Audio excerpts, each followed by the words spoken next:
तो यहाँ का वहाँ का जो ऑलमोस्ट मैंने बहुत पहले कुछ और सेमिनार में ये कहा था कि सभी के साथ यहाँ से 20-40 मिनट में हैंडल कर रहे हैं आप उनके नाम की सीखिए सीखिए। तो जरूरी नहीं है कि इंजीनियर्स और डॉक्टर्स ही और बाहर जाते हैं उन्होंने बताया स्टडी उन्होंने पढ़ा बनाना पड़ेगा कि माँ बाप कितनी मेहनत कर रहे हैं और बच्चे को पढ़ना भी जरूरी है। पढ़ाई सिर्फ डिग्री होना जरूरी नहीं है, पढ़ाई आपको एक सोसाइटी में खड़ा रखती है कि बता पढ़ाई में आगे बढ़ते हो और जरूरी नहीं है कि आपका जो टैलेंट है एक ही चीज में है, जैसे मैथ्स है साइंस से आपको हर चीज में कहीं ना कहीं कुछ ना कुछ टैलेंट मिलेगा।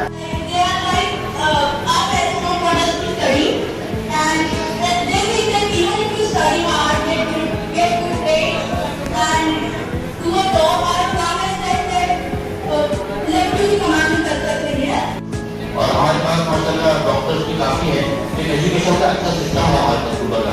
तो अब तो रही बात अब यहाँ पर कल तो आपको इंग्लिश में भी बात करने की कोशिश करना अपने भाइयों से, अपने दोस्तों से, या कुछ ऐसा इन्वायरमेंट क्रिएट करना अपने आसपास कि आप उसमें बातचीत कर सकें।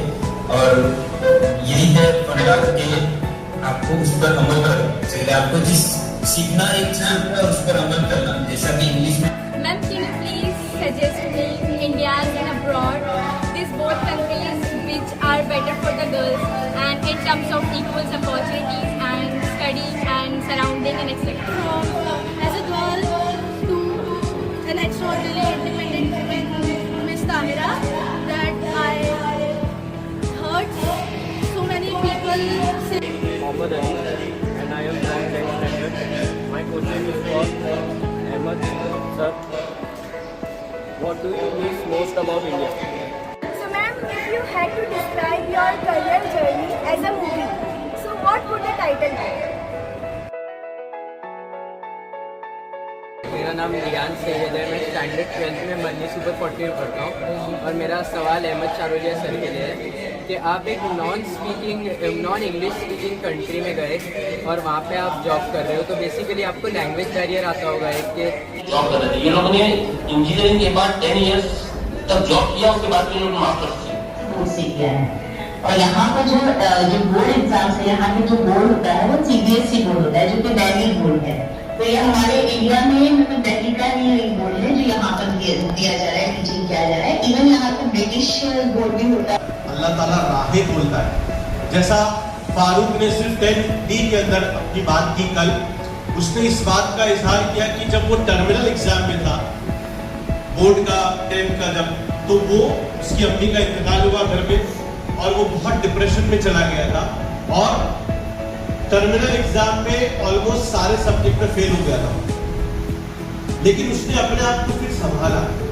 हमारे नवनीत मिस है आगे जरा कराया और इस प्रोग्राम से सबसे पहले तो ये बात समझ में आई कि हमें कम्युनिकेशन स्किल्स बहुत अच्छी आनी चाहिए।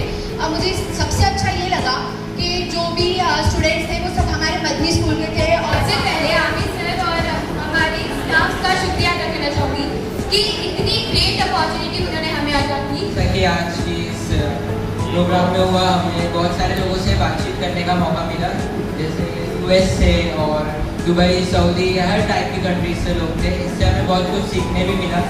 सो I think that is a very great opportunity for us, क्योंकि और कोई स्कूल में ऐसे लेवल पर कुछ होता नहीं है। So I think that is a very big thing for us, because in Urdu school we are taking this much advantage. So I think that is पहले कैसा तो मजबूत नहीं करते और मुझे बहुत मोटिवेट लगा कि इतने सक्सेसफुल मैन थे इन लोग की बहुत डिफिकल्टीज हुई इन लोग कि 80% स्टूडेंट्स ऐसे हैं जिनके पेरेंट्स 10th भी कंप्लीट नहीं कर पाए। वो कम्युनिकेशन लैंग्वेज पर बहुत ज़्यादा फोर्स कर रहे हैं, तो बोलना सीखिए नॉर्मली, नेचुरली। जैसे हमारे बच्चे पढ़ रहे हैं